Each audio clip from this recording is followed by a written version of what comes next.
semua masalah kayaknya ditimpahin dengan Jokowi, kok kayaknya Jokowi ini kayak sampah gitu loh. Nggak ada presiden yang semuanya benar. Banyak presiden kita juga nggak semuanya sempurna. Emang Megawati sempurna? Enggak. Yang sempurna itu Nabi Rasulullah ya, nggak sempurna. Itu manusia pilihan loh. Karena apa? Karena dia manusia. Nah, kesempurnaan itu hanya milik Allah. Kalau saya mengatakan Jokowi sampah, jangan tersinggung. Itu bahasa yang umum di media sosial. Janganlah mengadu domba Pak Jokowi dengan Pak Prabowo. Ini satu ikatan loh. Menurut saya gini, saya 1 menit Bu Irma. Kalau Anda bilang saya Jokowi banget, saya bilang pembenci Jokowi banget. Saya nggak mau masih di wilayah curhat. Nggak bisa itu juga. Saya bicara dalam nggak konstruksi. Boleh begitu, nggak bisa begitu dalam konstruksi bos. kebijakan. Nggak bisa. Jadi kita itu harus fair ya. Saya mau kasih tahu gini Pak Faisal, Jokowi itu hebat. Bagi saya dia presiden yang sangat hebat.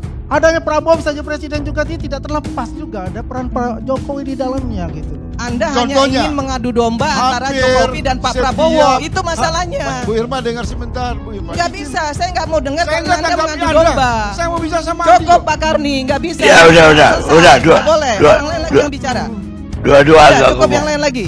Tanpa dibentur-benturkan sekalipun, Jokowi dan Prabowo itu perlahan berbeda Bang Karni. Belum lagi misalnya style politik Jokowi dengan Prabowo beda kok.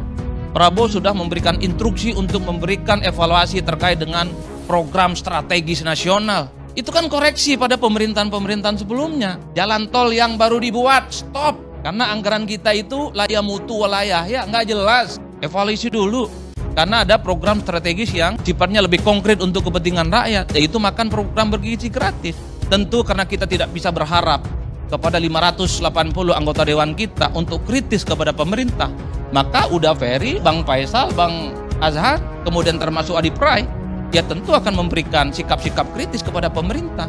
Dan pesan kita adalah sikap kritis, sikap protes tentu tidak akan membuat bangsa ini akan hancur lebur.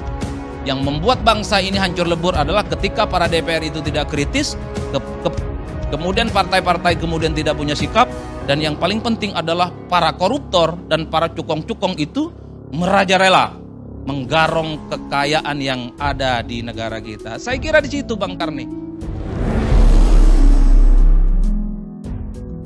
Assalamualaikum warahmatullahi wabarakatuh. Kembali lagi bersama saya di channel Kongsi Politik ya. Tadi kita lihat bersama perdebatan yang sangat panas ya antara Irma Caniago dan juga Andi Aswana dengan Faisal Asegaf dan juga Adi Prayitno.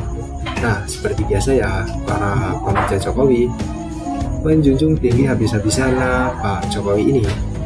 Dan yang menarik di sini adalah semua argumen-argumen dari para pemuja Pak Jokowi langsung diskakmat oleh Adi Prayitno dengan memberikan fakta-fakta yang sangat mengejutkan ya. Dan itu membuat para pemuja Jokowi tertekuk malu ya. Irma beranggapan mereka ingin mengadu domba. Padahal menurut Adi Prayitno, para pengkritisi Pak Jokowi jika tak bersuara pun Jokowi dan Pak Prabowo semakin kesini akan semakin merenggang ya. Ya karena perbedaan pikiran dari kedua tokoh tersebut. Nah, tanpa lama basa-basi, dan seperti apa statement lengkapnya dari Adi Prayitno, mari langsung saja kita simak videonya. Bagi saya 100 hari ini mestinya sudah menjadi momen. Orang selalu mengait-ngaitkan Jokowi dengan Prabowo. Prabowo adalah Jokowi. Sudahlah, ini barang sudah selesai kok. Kenapa sudah saya sebut selesai? Pertama, Jokowi dan Prabowo itu memang identik untuk satu kepentingan politik yang sama. Jokowi mendukung Prabowo jadi presiden, dan karena Prabowo juga lah Gibran jadi wakil presiden. Apa jaminannya kalau Gibran misalnya berpasangan dengan Ganjar bisa menang di Pilpres? Apa jaminannya kalau Gibran berpasangan dengan Anies bisa menang di Pilpres? Nggak ada cerita Pak. Jadi kalau mau ingin bilang tentang kepentingan politik, ini kepentingan yang sinergis dan sama, 50-50 nih Bang. Jokowi punya kepentingan dan keuntungan, Prabowo pun juga punya kepentingan dan keuntungan. Jadi ini adalah titik temu yang mestinya sudah. Jokowi dan Prabowo itu adalah identik dan sama, karena Jokowi sudah menjadikan Prabowo jadi presiden, dan Prabowo sudah membantu Jokowi menjadikan anaknya sebagai wakil presiden. Clear. Apalagi yang mau ditentang-tentangkan Bang. Yang kedua, Prabowo dan Jokowi itu kan dianggap identik karena isu keberlanjutan, sustainability, program-program Jokowi. Ya, dalam banyak hal. Tapi pada saat yang bersamaan sepertinya memasuki 100 hari Prabowo, kalau kita mau menghitung rata-rata secara umum, saya kira sudah mulai ada diferensiasi secara politik. Contoh yang paling nyata, Prabowo sudah memberikan instruksi untuk memberikan evaluasi terkait dengan program strategis nasional. Itu kan koreksi pada pemerintahan-pemerintahan sebelumnya. Jalan tol yang baru dibuat, stop. Karena anggaran kita itu laya mutu walayah, ya nggak jelas. Evaluasi dulu. Karena ada program strategis yang sifatnya lebih konkret untuk kepentingan rakyat, yaitu makan program bergizi gratis. Dulu Jokowi waktu jadi presiden, yang dilakukan pertama kali itu adalah bagaimana membangun infrastruktur yang diyakini sebagai upaya untuk melakukan pemerataan ekonomi dan kesejahteraan yang jauh lebih komprehensif, bukan hanya di Jakarta dan di Jawa. Itu mazhab Jokowi. Prabowo beda, bukan mazhab infrastruktur. Prabowo itu adalah mazhabnya makan gizi gratis, bukan fisik, tapi sesuatu yang dianggap penting bagaimana menciptakan gizi anak-anak kita yang dipersiapkan untuk menjadi generasi emas di 2045 itu nyambung senyambung-nyambungnya. Di situ saja sudah berbeda. Artinya apa? Secara alamiah, tanpa dibentur-benturkan sekalipun, Jokowi dan Prabowo itu perlahan berbeda, Bang Karni. Belum lagi misalnya style politik Jokowi dengan Prabowo beda kok. Prabowo kemana-mana ke luar negeri pasti borong buku. Ke India borong buku, ke Washington borong buku, kemana-mana borong buku. Jokowi enggak, Bang. Jangankan borong buku dari luar negeri, luar negerinya juga jarang diwakilkan oleh menteri-menterinya. Jadi bagi saya percuma juga untuk selalu ingin membentur-benturkan Jokowi dan Prabowo. Tanpa dibenturkannya pun saya kira orang juga sudah melihat ada perbedaan yang cukup signifikan. Apa hal lain berbedanya? Sederhana bagi saya. Jokowi waktu jadi presiden 2014 itu kan triple minority. Apa itu triple minority? Jokowi bukan ketua umum partai, pergaulan politik nasionalnya terbatas dan dukungan parlemennya lemah. Prabowo triple majority, sebaliknya dukungan parlemennya full, ketua umum partai tidak pernah ditunjuk-tunjuk sebagai petugas partai, dan yang paling penting Prabowo pergaulan nasionalnya cukup luar biasa. Jadi ketimbang misalnya berkelahi dengan istilah-istilah yang agak sedikit provokatif, yang sebenarnya tidak terlampau produktif untuk bangsa dan negara, mari kita support bagaimana Prabowo dan Gibran itu juga merealisasikan semua mimpi dan janji-janji politiknya. Itu yang paling penting dan paling konkret.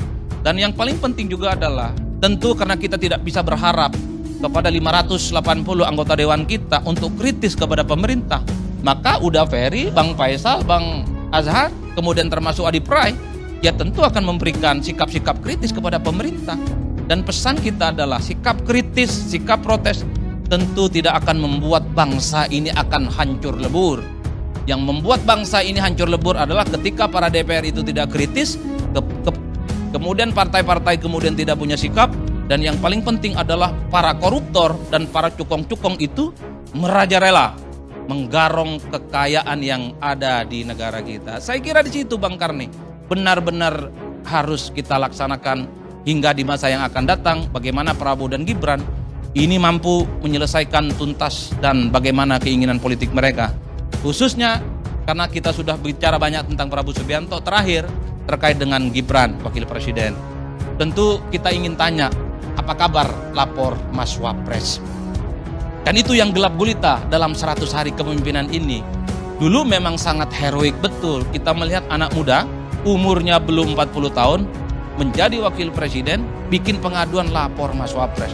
Tentu itulah yang kemudian ingin kita lihat bagaimana performa politiknya di masa-masa yang akan datang.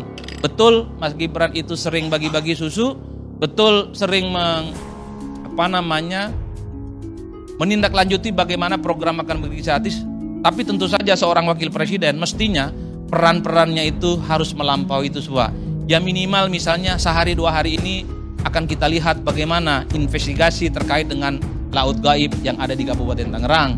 Kemarin saya pulang kampung, ternyata kampung saya sekalipun di Kabupaten Sumeneb paling ujung sana Bang, ternyata banyak juga kapling-kapling pagar laut yang belum tuntas. Tentu saya sebagai rakyat biasa sangat merindukan bagaimana pemimpin-pemimpin kita, presiden dan wakil presiden, menyelesaikan persoalan-persoalan yang selama ini pelik sepelik-peliknya Saya nggak peduli dengan approval rating, saya tidak peduli dengan mainnya persepsi publik mau positif dan negatif. Yang paling penting adalah tentu saya tidak mau dengar lagi bahwa persoalan bagaimana merampas kekayaan kita di negara ini itu dibiarkan dan tidak bisa dituntas setuntas-tuntasnya. Saya kira di situ Bang Karni. Terima kasih.